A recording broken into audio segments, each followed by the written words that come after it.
म्हाळशा and बंगूबाई कोण असे वाघा?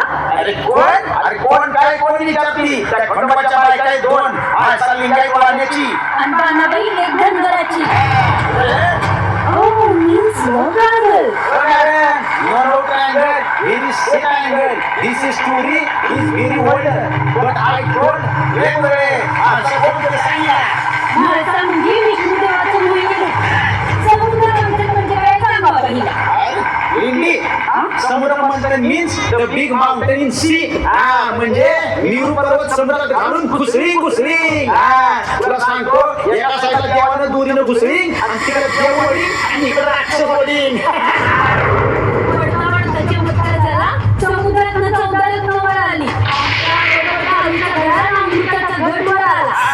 आणि अमृत नामोर होण्यासाठी राक्षस धडपडू लागले. आणि हे बघून विष्णूंनी सुंदर लेखना मुलीचं रूप घेतलं.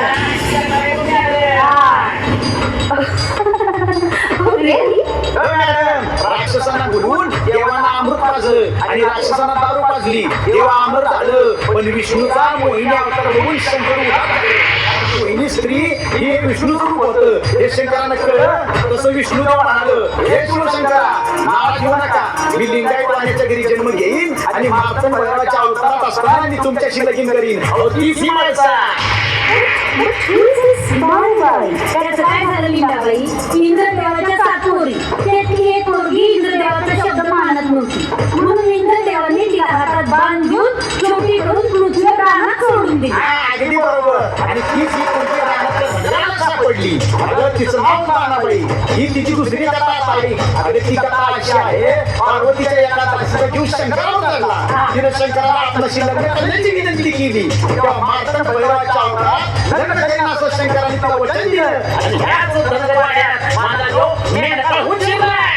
What is the main part? यो चेंगराला तू हरभऱ्याची डाळ. याच्याजवळ जाऊ नको पाड. सुरक्षित अंतर पाड नाहीतर घालत मी बेटी वाढ. काय पण बोलू नको मेंढपाळ म्हणजे मेंढ्याचा रक्षक. चंदनपूर गावच्या धनगराची लेक बाणाबाई. खंडोबा देव धनगराने शिरला आणि मेंढर सांभाळायला बसला.